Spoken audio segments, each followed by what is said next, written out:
Hector the Collector by Emily Beanie.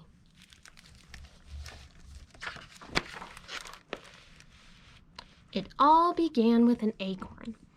It was smooth and brown with a rough, knobbly cap, and Hector found it in a crack in the sidewalk on the way to school. At recess, he found two more. One was skinny and green. The other was short and chubby, like an old man with his hat pulled over his eyes. On the way home, he picked up some more. Two were as green as apples. Two were brown and grainy like wood.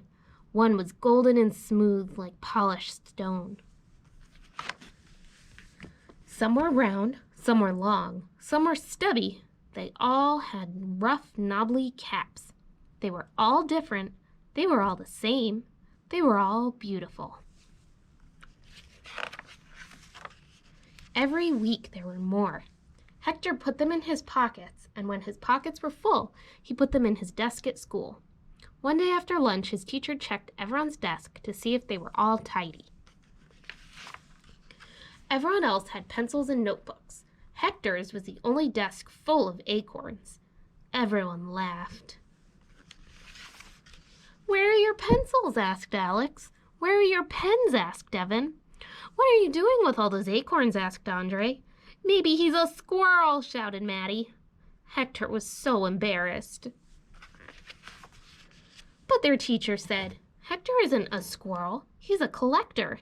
I bet he had a good reason for choosing each of those." "Well," Hector said slowly and began to show them one by one. "This is gold, and this one is green." His classmates all moved closer to see. "These ones are short and fat." Everyone giggled. "This one is tall and skinny." Everyone looked. "They're all different. And they're all the same. And they're all beautiful." Everyone was quiet. "That," said the teacher, "is what makes a great collection. I bet some of you have collections too." Slowly, Alex raised her hand. She collected pennies in a jar, and Evan collected stuffed animals. Andre collected fortune cookie fortunes, and Maddie collected smoothed down glass from the beach. It was called sea glass. Jesse's father collected baseball cards, and Derek's grandma collected stamps. There were lots of ways to collect things. You could collect old scraps of fabric in a quilt, or photographs in an album, or songs in your head. Some collections took up a whole building, like the Museum of Natural History, where they collected butterflies and bones, or the public library, where they collected books, or the Metropolitan Museum, where they collected paintings and sculptures from all over the world and from all of time. Those collections belonged to everyone.